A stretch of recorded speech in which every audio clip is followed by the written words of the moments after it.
नमस्कार दोस्तों, जय हिंद, वंदे मातरम। मैं आपके साथ जयसवाल सर। आप सभी का स्वागत अभिनंदन है। पर्यावरण की ईवीएस के क्लास नंबर 34 की बात करेंगे और टॉप 20 महत्वपूर्ण प्रश्नों की बात करेंगे। ये साथियों 20 महत्वपूर्ण लाजवाब होने वाले हैं, क्योंकि एग्जाम पर जो आपके शिक्षक भर्ती टीटी एग्जाम पर पूछे गए प्रश्नों का कलेक्शन है, संभावित प्रश्नों का कलेक्शन है और आने वाले एग्जाम के एनालिसिस के अकॉर्डिंग आपके यह प्रश्न सेलेक्ट किए गए हैं। तो बहुत ही महत्वपूर्ण है टॉप 20 क्वेश्चन। और इस टॉप 20 क्वेश्चन में हर एक क्वेश्चन को सम्मानित किया गया है और प्रत्येक प्रश्न साथियों आपके एनसीईआरटी के पैटर्न सिलेबस के अकॉर्डिंग है, जो सभी को पता होगा। प्रत्येक क्लास हमारी एनसीईआरटी बेस्ड होती है, इसी प्रकार ये भी क्लास है। और इसके पिछले क्लासेस देखना चाहते हैं तो आई बटन पर लिंक आएगा, आप लोग देख सकते हैं। प्रत्येक क्लास फ्री ऑफ कॉस्ट है, क्योंकि राष्ट्र हित में टीटी फैमिली की बात करेंगे। पावर्ड बाय शिक्षा ही प्रकाश है। शिक्षा में ज्ञान देती है, संस्कार देती है। आइए, प्रथम प्रश्न आपके स्क्रीन पर दिया गया है। किसके लिए मछली घर यानी एक्वेरियम में हवा वाला पंप रखा जाता है? यहाँ पे एक्वेरियम लिखा हुआ है, ठीक है, यहाँ पे मिसप्रिंट हुआ है, तो एक्वेरियम लिखा हुआ है, नोट कर लीजिएगा। तो जलीय पौधों को कार्बन डाइऑक्साइड उपलब्ध कराने के लिए, अधिक ऑक्सीजन को पानी में घुलने के लिए, या मछली घर एक्वेरियम की शोभा बढ़ाने के लिए, या पानी को साफ करने के लिए। साथियों, आप सभी लोग जानते हैं, ज्ञानी सर्वज्ञ व्याख्याता लोग हैं, कि मछली घर में एक्वेरियम में जो हवा वाला पंप रखा जाता है वह अधिक ऑक्सीजन पानी में घुलने के लिए हवा वाला पंप रखते हैं, जिससे क्या होता है, पानी में ऑक्सीजन क्या अच्छी तरह से घुल जाता है और जिसमें मछलियाँ जो रहती हैं उनको पर्याप्त मात्रा में ऑक्सीजन पानी में उपलब्ध हो जाता है। दूसरा प्रश्न जो कि पूछा गया है, काफ़ी बार आपके टीटी एग्जाम में, सीटेट में भी आया हुआ प्रश्न है, एमपी टेट में भी पूछा गया प्रश्न है और यूपी टेट में कई बार रिपीट हुआ प्रश्न है कि जब एक मछली को पहले से उबले लेकिन कमरे के तापमान पर ठंडे किए गए पानी से भरे एक्वेरियम में डाला जाता है तो वह पानी वो क्या होती है, पानी में मर जाती है। ऐसा इसलिए होता है क्योंकि मछली घर या एक्वेरियम का पानी ऑक्सीजन रहित है, मछली द्वारा पीने के योग्य नहीं है, खनिज रहित है, या बात करें मछली के तैरने के योग्य नहीं है। साथियों, जब कोई भी मछली को पहले से उबले लेकिन कमरे के तापमान पर ठंडे किए गए पानी से भरे एक्वेरियम में डाला जाता है, यानी ये समझ लीजिए पानी को किसी भी एक बार उबाल लिया जाए, पानी को एक बार उबाल लेने पर समझ लीजिए फिर इसके बाद अगर उसको वही पानी को आप लोग फिर एक्वेरियम में डालेंगे तो वह पानी में क्या होता है, ऑक्सीजन क्या होता है उसमें, सभी लोग बताइए। 4 में 3 ऑप्शन है और इसीलिए वह एक्वेरियम में डाला जाता है तो वह मछलियां मर जाती हैं। इसका कारण साथियों यही है कि वह खनिज रहित हो जाता है, क्योंकि पानी जो उबाला जाता है, सर्दियों में देखते होंगे पानी जो गर्म कुनकुन पीते हैं, कई बीमारियां होती हैं उनको कुनकुन पानी दिया जाता है, तो उसमें क्या होता है, पानी वह खनिज रहित हो जाता है, ठीक है। इसलिए मछलियाँ जो हैं यहाँ पे मर जाती हैं, क्योंकि देखिए जल को उबालने से उनके खनिज नष्ट हो जाते हैं। ऐसे जल से मुक्त एक्वेरियम क्या होता है, एक्वेरियम में मछली मर जाती है। अगला प्रश्न है, निम्नलिखित में से मच्छरों द्वारा फैलने वाले रोगों का समुच्चय कौन सा है? डेंगू, मलेरिया, चिकनगुनिया, मियादी बुखार, हैजा, chikungunya, malaria, HIV AIDS dengue, या एचआईवी एड्स हैजा डेंगू की बात कर रहे हैं। साथियों, मच्छरों द्वारा फैलने वाले रोगों का समुच्चय बताना है। देखिए डेंगू, मलेरिया, चिकनगुनिया, पहला ऑप्शन जो दिया गया है वो आप लोगों को लग रहा होगा यही सही है। बिल्कुल सही बात है, क्योंकि मच्छर से फैलने वाला जो रोग डेंगू है, मलेरिया है और चिकनगुनिया है। डेंगू एवं चिकनगुनिया एडीज मच्छरों के काटने से फैलता है। काफ़ी बार पूछा गया प्रश्न, इसको इस पॉइंट को नोट भी कर सकते हैं आप लोग। और दोनों के लक्षण लगभग एक जैसे ही हैं। जोड़ों में दर्द दोनों प्रकार की बीमारी में होती है, और परंतु चिकनगुनिया में ये दर्द जो है वर्षों तक रहता है, यानी लंबे समय तक चिकनगुनिया में रहता है। जबकि मलेरिया के वाहक मच्छर मादा एनोफिलीज, यह रोग जो होता है प्रोटोजोआ प्लाज्मोडियम परजीवी द्वारा फैलता है। देखिए हर एक क्वेश्चन का हम आंसर डिटेल के साथ नहीं बता पाते, लेकिन कुछ क्वेश्चन का डिटेल बता पाते हैं ताकि आप लोग समझ सकें, और उनसे रिलेटेड भी प्रश्न पूछे जाते हैं, इसलिए उनको डिटेल से बताना बहुत ही इंपॉर्टेंट हो जाता है। और आप लोग सपोर्ट भी करते हैं, फीडबैक भी करते हैं। आइए देख लेते हैं अगला प्रश्न, बगुला भैंस पर बैठता है क्योंकि? देखिए काफ़ी बार पूछा गया प्रश्न है, हम डायरेक्टली आंसर की बात करेंगे, क्योंकि ये बगुला भैंस पर बैठना यह संबंध सहजीविता का हो जाता है, यानी बगुला और भैंस में सहजीवी का संबंध हो जाता है। बगुला भैंस की पीठ पर बैठकर उसके शरीर पर मौजूद कीटों को खाता है। इससे बगुले का भोजन मिल जाता है और भैंस की सफाई भी हो जाती है, क्योंकि भैंस पे जो कीट होते हैं तो भैंस का खून चूसते हैं। ठीक है। 5वां प्रश्न है, निम्नलिखित में से जड़ का कौन सा कार्य जो है पौधे के लिए नहीं है?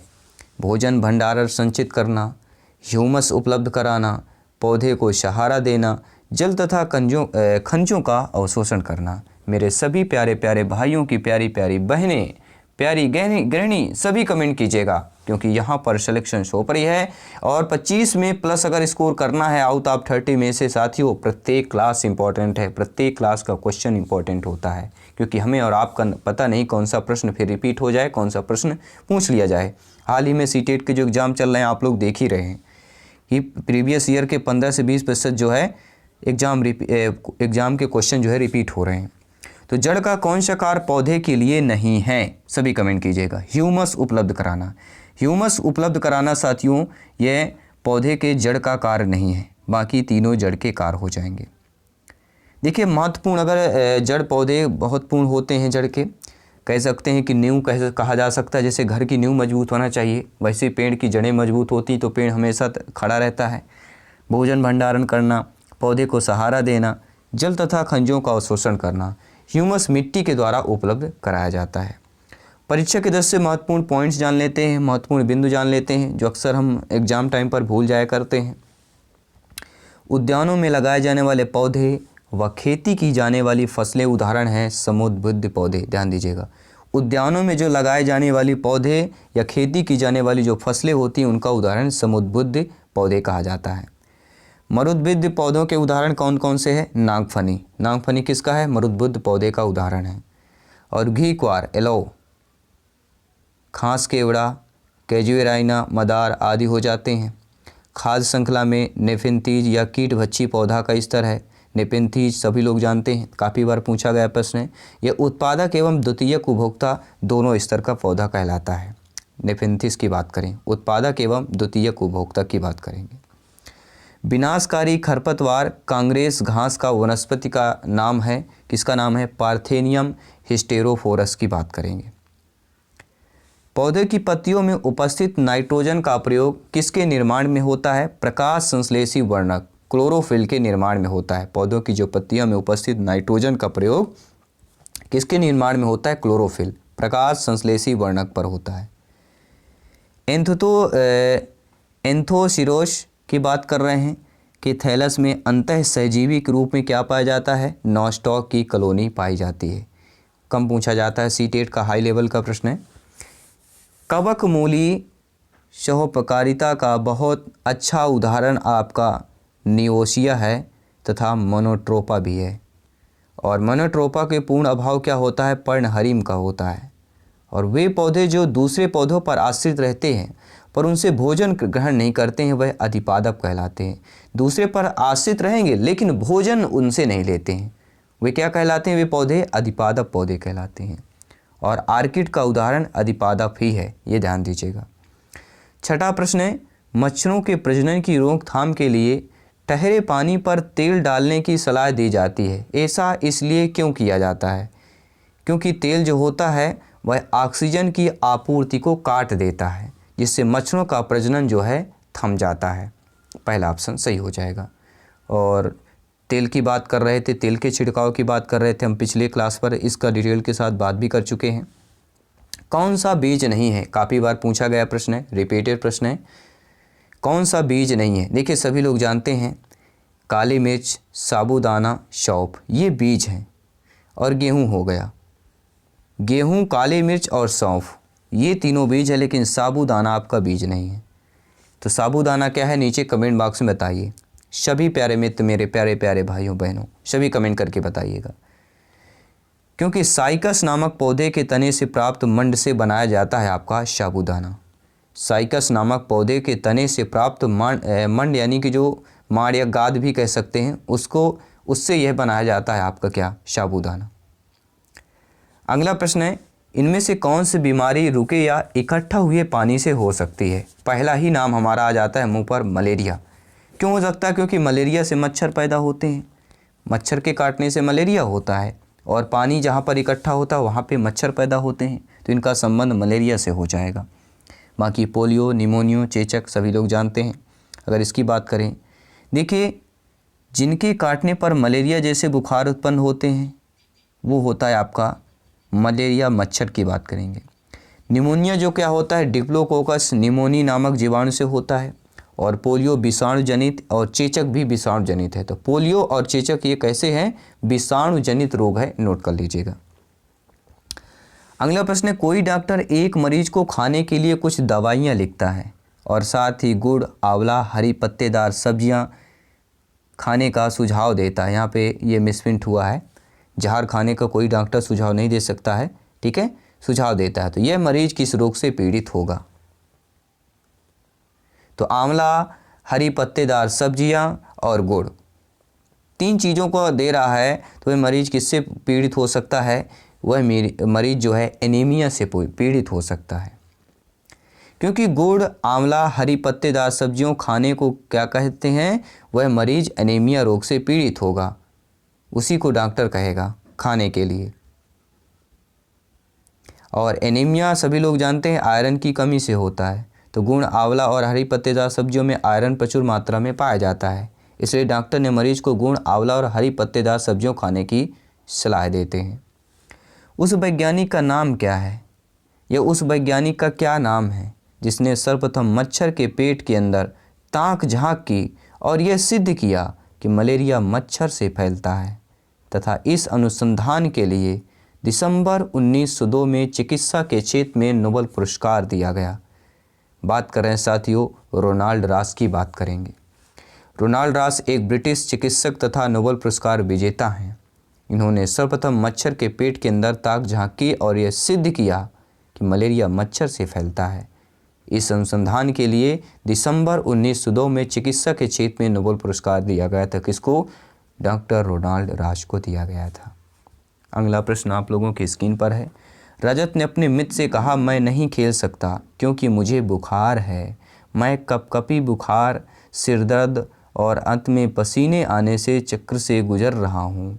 रक्त की जांच के बाद डॉक्टर ने मुझे कड़वी दवाई दी है, जो पीने पे लगता है कि बस अब राम नाम सत्य हो गया। तो रजत किस रोग से पीड़ित हो सकता है, कड़वी दवाई। कड़वी दवाई ध्यान दीजिएगा किसकी बात कर रहे हैं, नोट कर लीजिएगा साथियों, किस बीमारी की बात कर रहे हैं। वह रजत किस रोग से पीड़ित हो सकता है, मलेरिया, मियादी बुखार, अतिसार, हैजा। सभी लोग नोट कर लीजिएगा। तो सभी लोग जानते हैं रजत जो है मलेरिया रोग से पीड़ित हो सकता है, क्योंकि कपकपी आना, बुखार आना, सिर दर्द होना, बुखार हल्का कम होता रहना, पूरे शरीर में पसीना निकलना, ठीक है, ये मलेरिया के प्रमुख लक्षण होते हैं। और इसके उपचार में कुनैन की छाल का प्रयोग किया जाता है, जिसका स्वाद कड़वा होता है, इसलिए वह कड़वी दवाई होती है। हमारे यहाँ एक मशहूर पहले थी, जब हम बचपन में थे तो हमारी माता जी हैं, इन्हीं का सेवन जूड़ी ताप एक आता है, सिरप पहले आता था, अब आ जाता है कि नहीं पता। जूड़ी ताप एक सिरप आता है, उसका हमारी जो है सेवन करते थे। जहाँ भी 2-3 घूंट, बहुत कड़वी दवा होती थी जहर के समान ही, वो 2-3 घूंट जैसे लेते थे, पता नहीं एक ढक्कन देते थे और बढ़िया बुखार ख़त्म।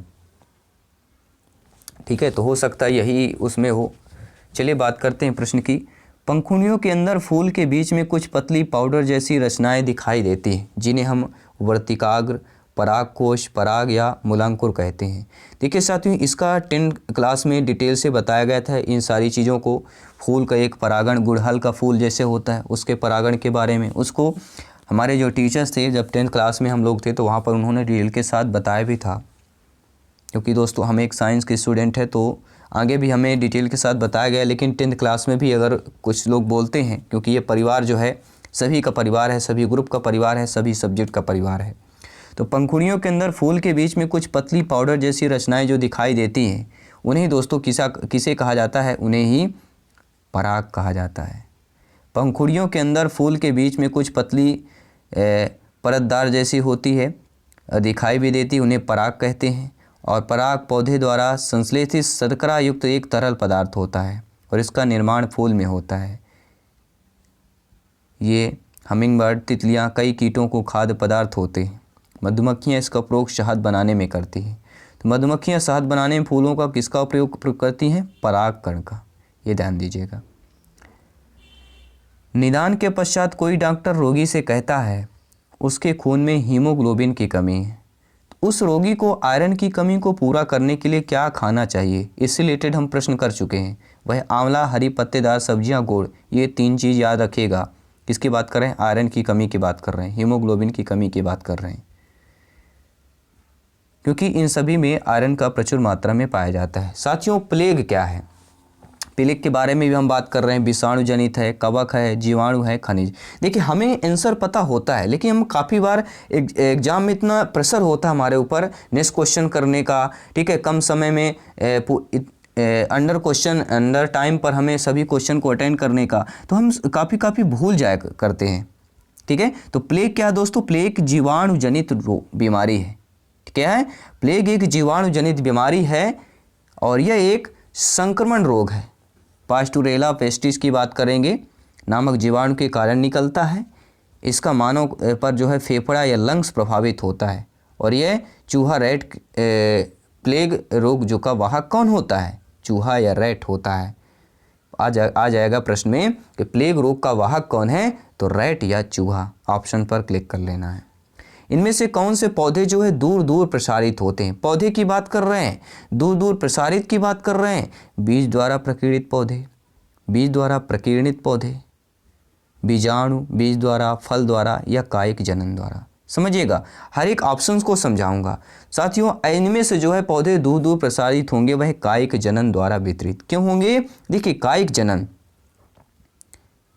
अगर कायिक जनन की बात करेंगे, वेजिटेटिव प्रोडक्शन की बात कर रहे हैं, रिप्रोड्यूशन की बात कर रहे हैं, इससे वितरित पौधे क्या होते हैं? दूर दूर प्रसारित होने के कायिक जनन एक अलैंगिक जनन क्रिया होता है और इसे क्या कहते हैं? क्लोनिंग प्रक्रिया परागण होती है।